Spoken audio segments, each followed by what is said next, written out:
Okay, and we're live streaming, Dr. Marr. All right, thank you. Dr. Seiberg, will you call the roll? Sure. Dr. Blanton? Present. Thank you. Dr. Bullock? Dr. Dempsey?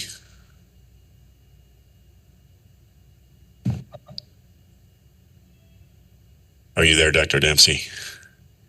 You might be muted.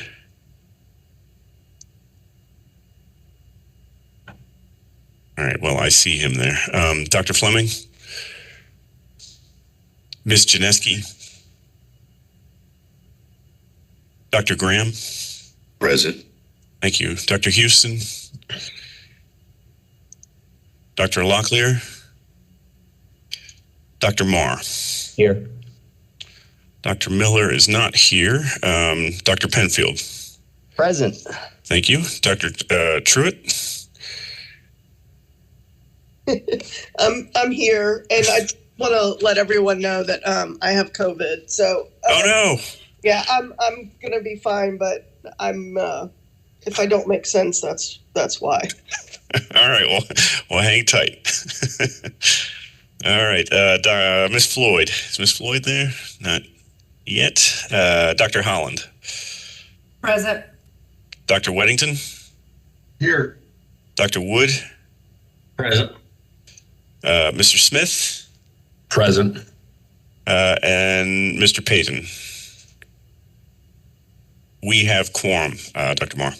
All right, thank you, Dr. Seiberg. Good morning, ladies and gentlemen, and welcome commission members, advisors, staff, on-site visitors, and online listeners to the June 9th, 2022 monthly meeting of the North Carolina Professional Educator Preparation and Standards Commission.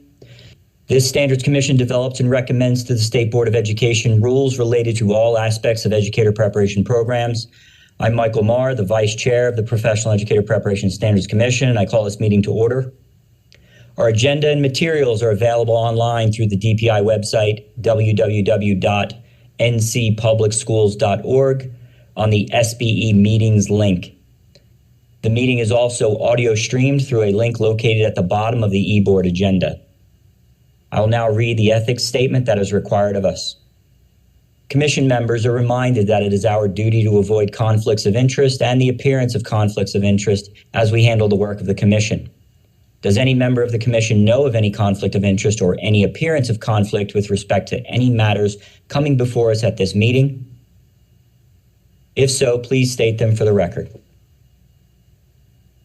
If during the course of the meeting you become aware of an actual or apparent conflict of interest, please bring the matter to the attention of the chair, or vice chair in this case. It will then be your duty to abstain from participating in discussion on the matter and from voting on the matter. We'll move to the approval of the agenda for June 9th, 2022. Commission members, you've had an opportunity to review the proposed agenda for today's meeting. Do I have a motion to approve this agenda for June 9th, 2022? Motion to approve, Anthony Graham. So there's a motion by Dr. Graham. Do we have a second? This is Randy. Second. Second by Dr. Penfield. Any discussion? All right, hearing none. All in favor? Aye. Aye. Aye. Aye.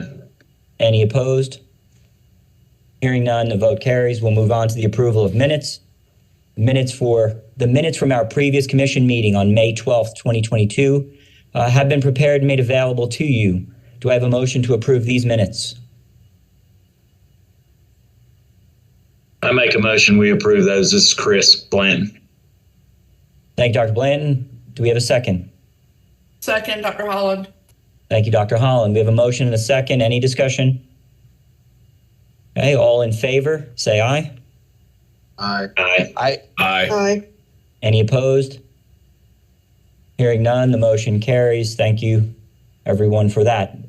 Now, Mr. Alessandro Montanari, Assistant Director for District and Regional Support at the North Carolina Department of Public Instruction, and Dr. Seiberg will present the NCDPI and State Board of Education updates. Good morning, everyone. Dr. Seiberg, do you want me to just share my screen in the PowerPoint, or you'll just flip through the PDF? I'll just Vanna White it if that's okay with you. That's perfectly fine. Okay. So last week we had the pleasure of presenting the preliminary data of the North Carolina Teacher Working Conditions Survey to our state board.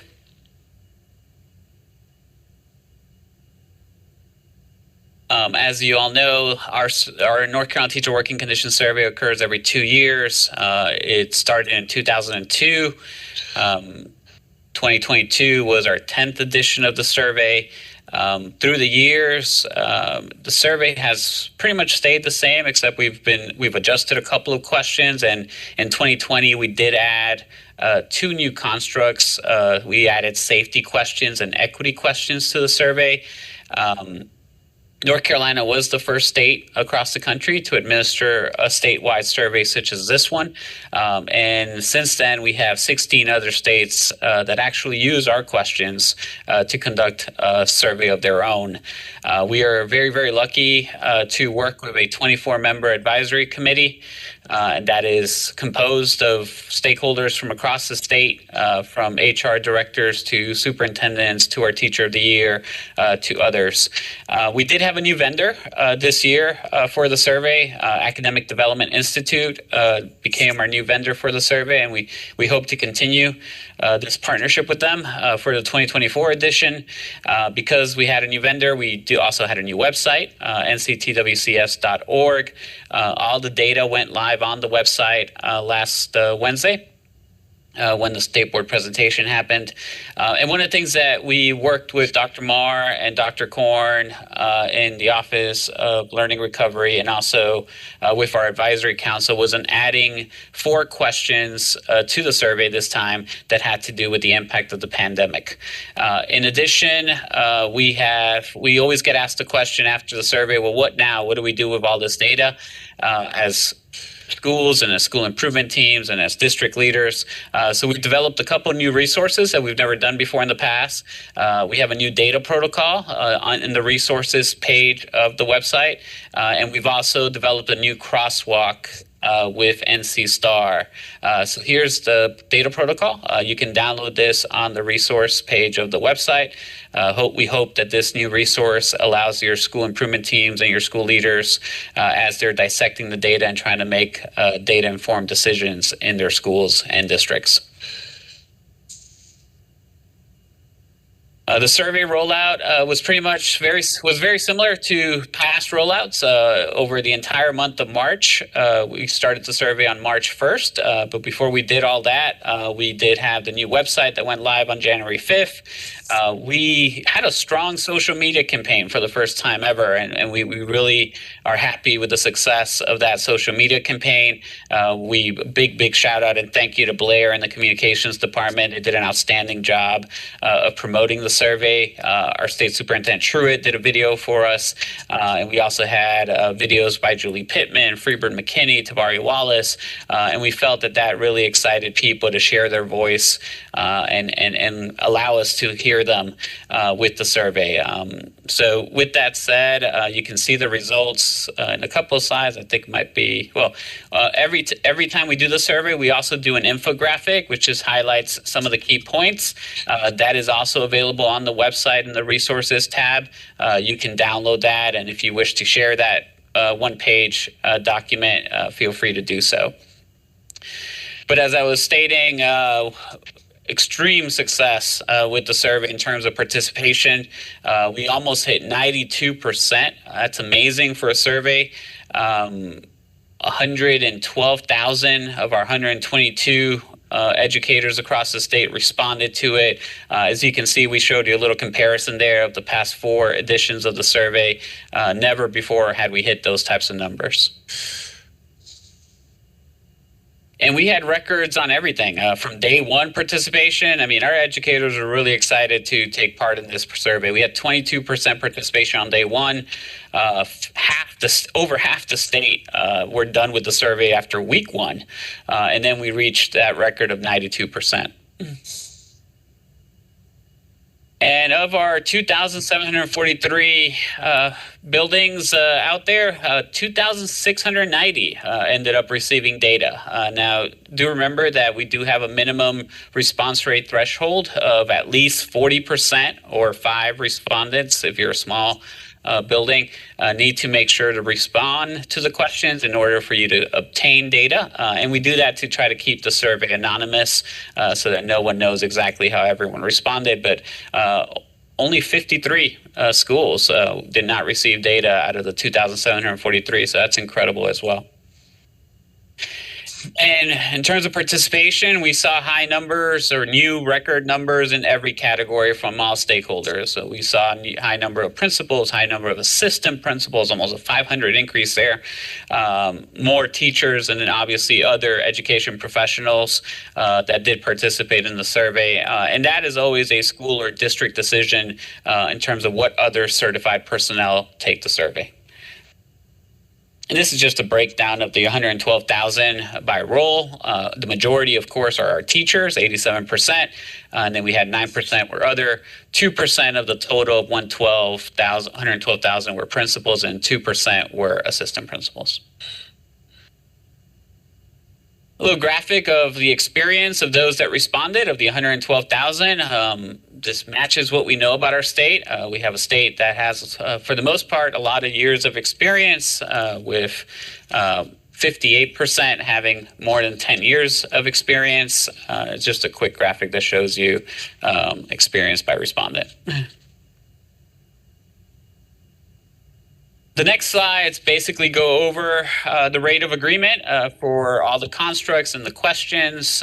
These are how our educators, the percentage of educators that said agree or strongly agree. One of the things I do want to point out is one of the things we did this time around is because of the fact that the 2020 survey happened right in the middle of the COVID shutdown, the pandemic shutdown, we decided to display not only 2020 data, but also 2018 data when we show you the slides and when you go to the website, so that you at least can compare not only the 2020 year, but you can also look back and compare with the 2018 when we didn't have that shutdown. We always display what are the questions that had the highest rate of agreement, and safety was definitely a common high rate of agreement amongst our teachers this time around. You can see it by the 4 safety questions there. Definitely high rate of agreement of understanding what to do in the case of an emergency or a natural disaster. The 4th one there is huge right now, especially with what just happened in Texas. Knowledge of what happens, what to do in an active shooter situation. Our educators feel strongly that they're aware of these safety measures in our schools. This is the other list of the highest rate, just continue to go down there on percentage of rate of agreement. But you can see the second one is key there. Our teachers provide parents, guardians with useful information about student learning. We definitely saw an increase there, especially with these past 2 years of remote learning happening. And then it's also interesting for this group and this discussion also, the teacher leadership question there. Teachers are encouraged to participate in school leadership roles with 90% rate of agreement. We see more and more, especially with ATR, with advanced teaching roles being implemented across North Carolina, that there are other venues for school leadership, and teachers are recognizing that. In terms of lowest rate of agreement, these are the questions that had the lowest agree and strongly agree. The first 2 happen all the time. The past couple editions of the survey, we always see those 2 at the top, around 40, 45, 46%.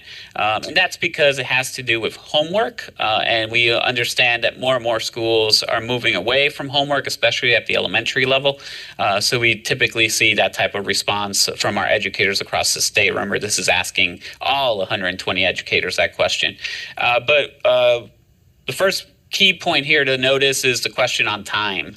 Our educators, basically 57%, responded to, do we have sufficient time to do everything that we're asked to do? And that's definitely one of the areas for our leaders to look at, whether it be our school leaders, district leaders, or state leaders. Our educators are asking for more time. And then another common theme are the other questions you see here. This request for more professional development. is seen not only from school leaders, not only from educators, but also from our principal questions, and you'll see that towards the end. And then the questions that had to do with bullying were definitely areas of concern in this survey. We see that not only in that question that you just saw, but also look at this, the last one here, cyberbullying is not a frequent problem. 63% agree with that, which means 37% are disagreeing with that. And both of those bullying questions and the physical conflicts among students were noticeable drops from 2020 to 2022. We definitely hear our teachers across the state as we work with schools and districts and our district leaders that social emotional learning is a huge need. The pandemic has definitely impacted our little ones, and the survey definitely let us know. In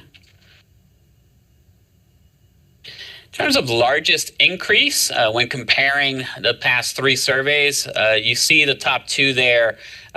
That's kind of expected with everything that's gone on the past 2 years and with this push and needed push towards remote learning and digital learning.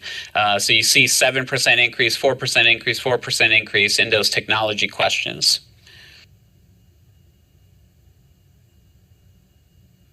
Largest decrease had to do with all the school leadership questions. It's been a tough 2 years for our educators across North Carolina. I think there's been a lot of unknowns for everyone with everything we've dealt with COVID and the pandemic, and definitely it was noticeable in all the leadership questions in the survey. When you look at all the different constructs of the survey, all the categories where we have questions in the survey, we did notice that equity and school safety had a slight uptick. It did go up in rate of agreement, as you see there towards the bottom of the table on the right. But then we do notice those categories of professional learning opportunities, instructional practices and supports have been dropping through the years. We see a 9% drop in professional learning opportunities, 11% drop in instructional practices and supports. And then the retention questions, you see an 11% drop there.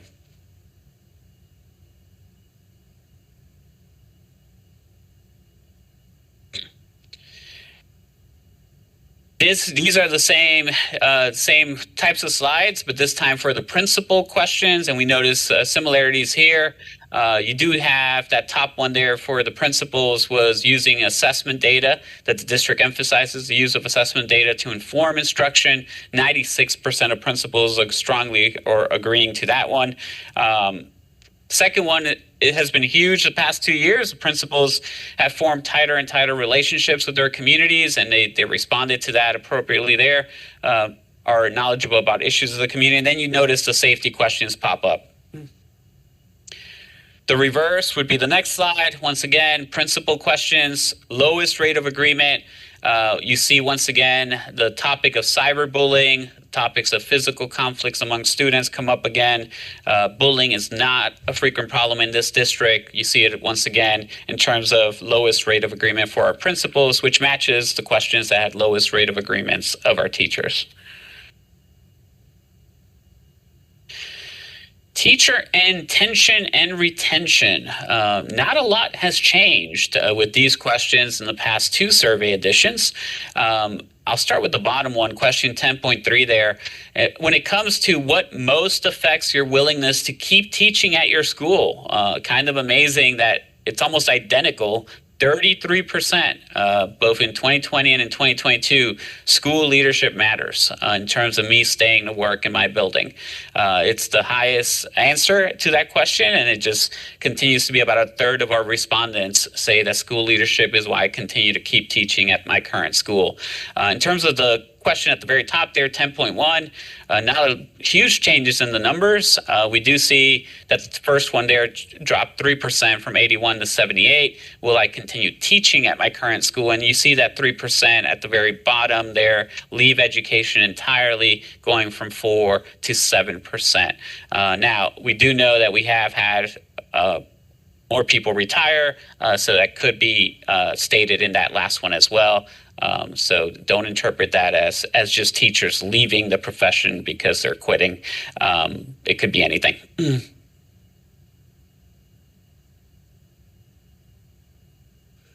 This is then just a breakdown of all the questions in the survey, so you can have them and you can compare the past three editions of the survey.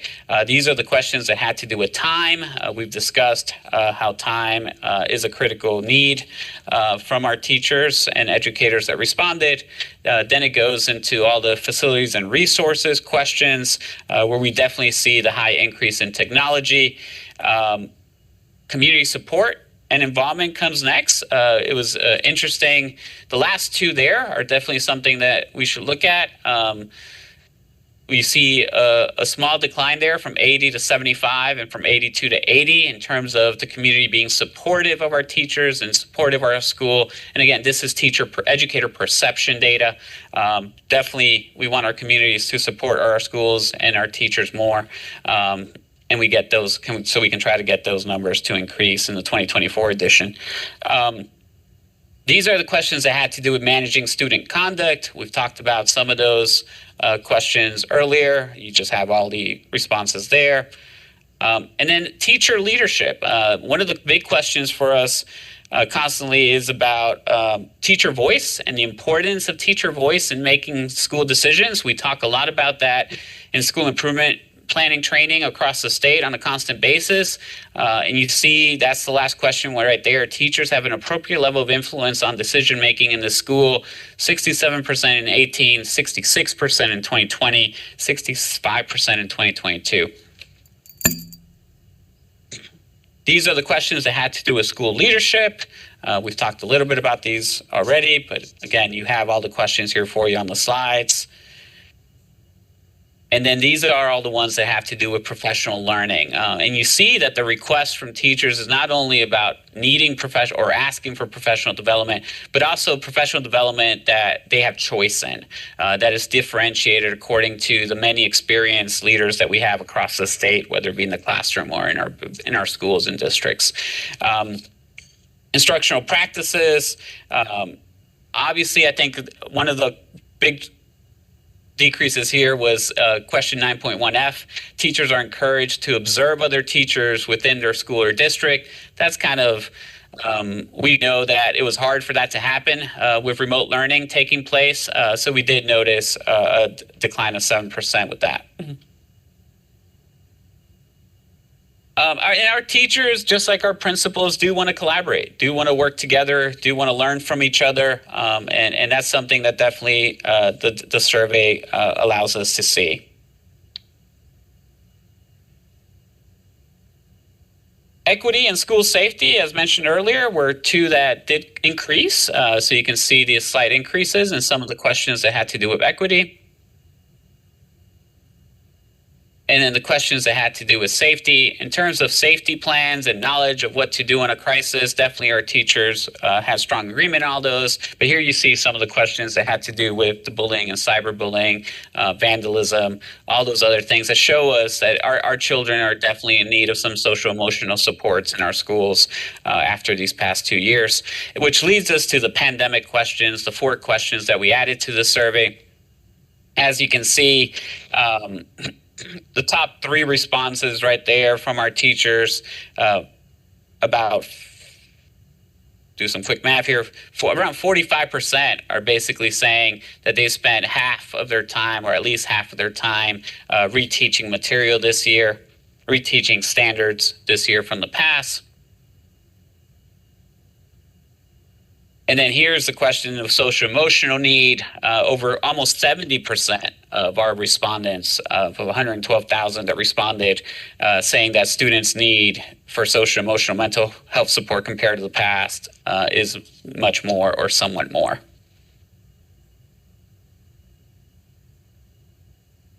In terms of this question, which asked the participant basically, please estimate how your students' current academic progress compare to past academic progress, you see almost 60%, the top 2 there, saying either 6 months or 1 year behind for our children. And then they were asked to to pick from a list their top 5 issues of most concern during these past 2 years. And addressing disparities, which is noticeable in all the other answers, was number 1. School staffing shortages was number 2. Assessing student performance and needs, which is similar to addressing disparities, was number 3. And then that social emotional support and the health and safety of teachers and staff was 4 and 5. The rest of these slides are basically the questions, but from the principal side of the survey. And again, you have access to these. So I won't take up a lot of your time.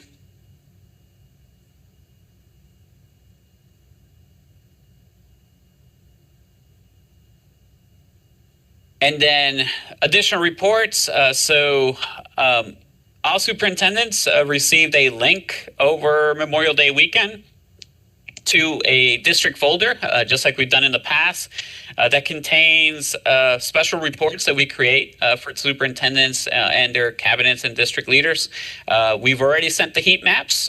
Those have been sent. Those basically compare all the schools in that district to each other, and it also compares the district results to other districts in the region. We will be sending the scatter plots towards July, probably the last week of June or first week of July. We'll put those in the folder. And then all the beginning teacher data, the new teacher versus veteran data, the stayers, movers, leavers report, all that stuff will happen more towards September because we have that big presentation in October where we really dig into data and analyze this a little further. And as we shared in the state board last week, there definitely were several prizes that went out. You can see all the prizes in the next 10 to 12 slides, but I'll leave that up to you. Don't want to take up too much of your meeting time. There were prizes all across North Carolina. Dr. Smallwood there, you see him in 2 pictures smiling because his district won 2 prizes. But definitely a big shout out to all our amazing teacher reps in all our schools. We couldn't do this without them. And our regional education facilitators in each region that help facilitate the survey and answer all the questions that our 2,700 plus schools across North Carolina have every 2 years to roll this out perfectly. Thank you all. And I guess I'll take questions if anyone has questions. All right, thank you, Mr. Montanari. Any questions?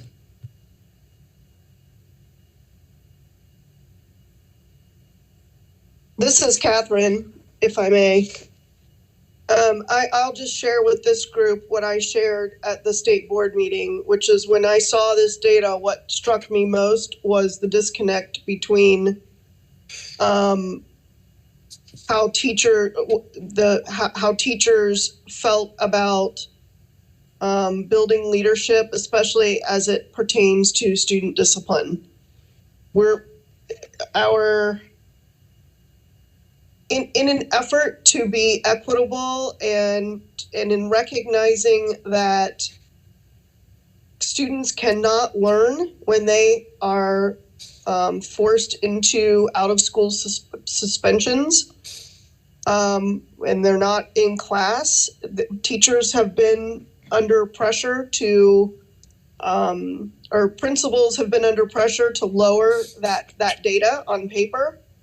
And teachers are not happy about that. And these results say to me that we have to find and we've got districts that are doing a really good job of this already, where they are finding ways to de-escalate situations so that the student is not continuing to disrupt learning for other students, but also is not having to be put into out-of-school suspension. And we need to try and replicate and scale those districts that have found a way to do this in a way that is student-centered, but also doesn't impact the teacher and what the teacher is trying to do with her other 28 students. So I'll stop there, and I look forward to digging into this further with DPI staff. Thank you, Superintendent Truitt.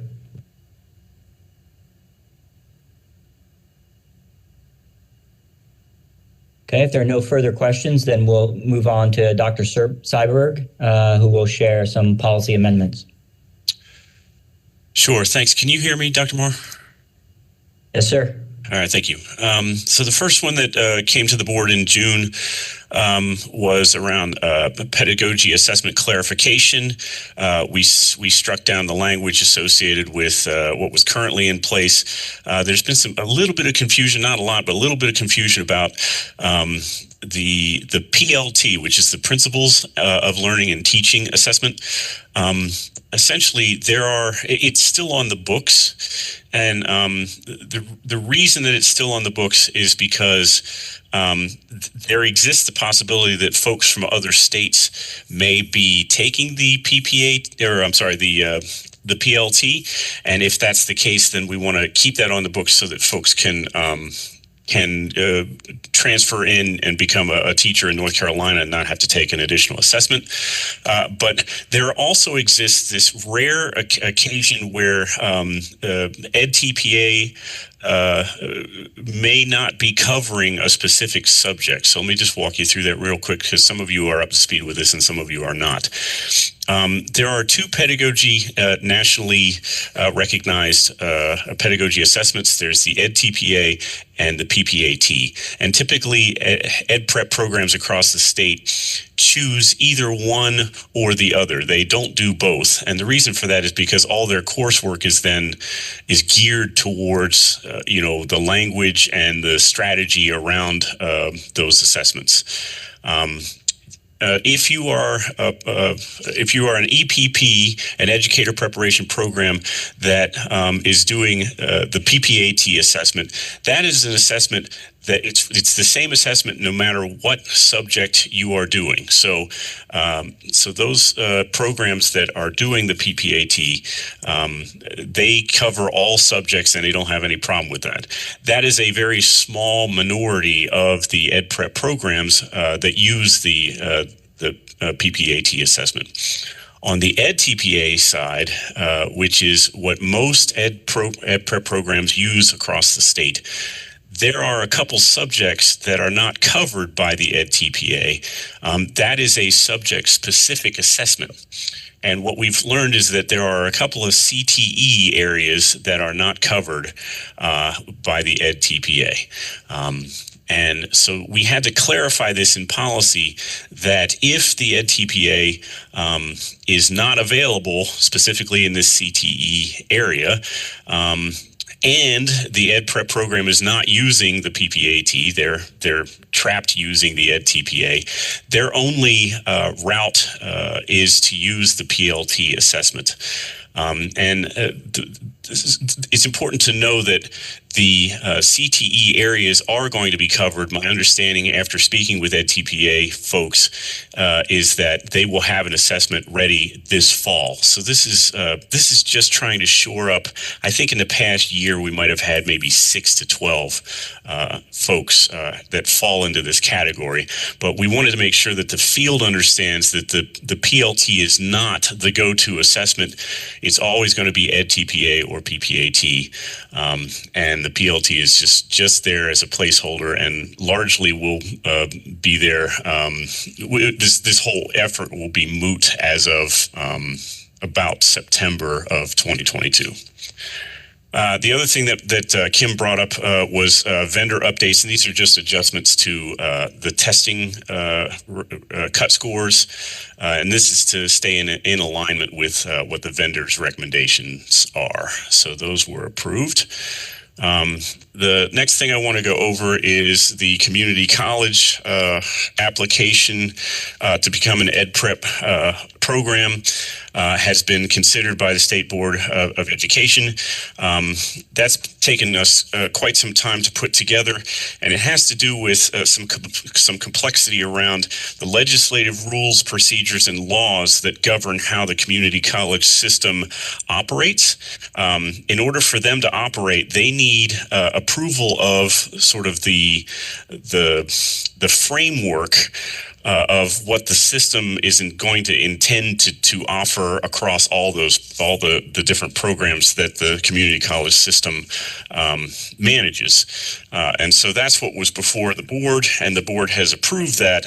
What that means going forward is that in essence was the gatekeeper to allow the community college system to now set up coursework and expectations, procedures, their own policies, all this, the plumbing behind the scenes at the system level to allow for individual community college programs to apply.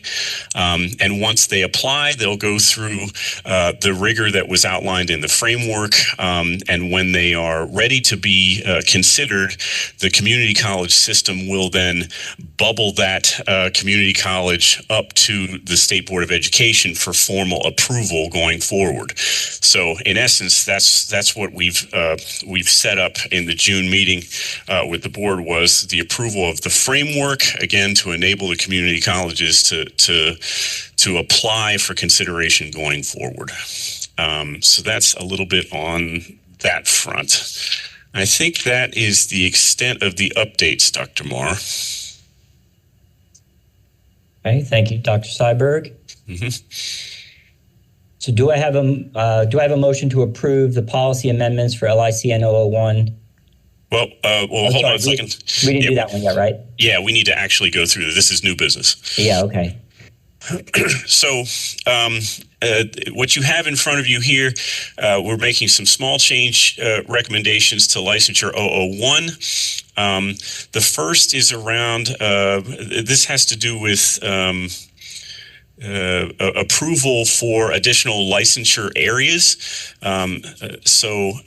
If you'll see at the bottom there under the note, there exists the possibility that somebody might have a licensure area that may not have a test. And in that case, we're adding this language for a teaching area that does not have a test. The individual must complete one of the above options to add on the additional teaching area. So in other words, if I have one license area and the second license area that I'm interested in doesn't have a test, I don't just automatically get it because I ask for it.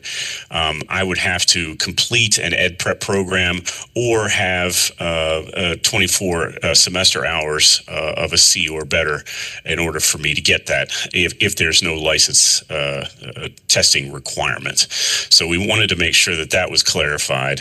And then the second is a decision for this body to consider, and that's down here toward the end of Licensure 001. It has to do with lifetime licenses, and you'll see the two options that are here. Option one would be that the individual who plans to convert his or her continuing professional license to a lifetime license would not be required to complete the continuing education or CEUs for the renewal period immediately preceding the conversion to a lifetime license. However, if the individual fails to meet the requirements to hold a lifetime license, then the individual's license would expire, and the required CEUs must be completed in advance of reinstating the license. That would be one option. And the second option, the language is below, which is that an individual who plans to convert his or her continuing professional license to a lifetime license must complete the CEUs for the renewal period immediately preceding the conversion to a lifetime license. So the decision before this body is to consider whether CEUs need to be in place or not in terms of converting to a lifetime license.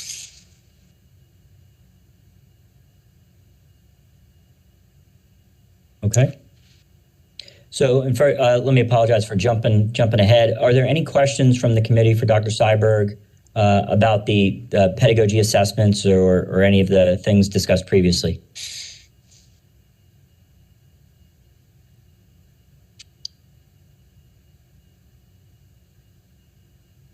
Okay, hearing none. And so, Dr. Seiberg, the second part of your question there at the very end, does this committee need to make a decision around the CEUs? That's correct. We need to decide whether we're all in on option one or all in on option two.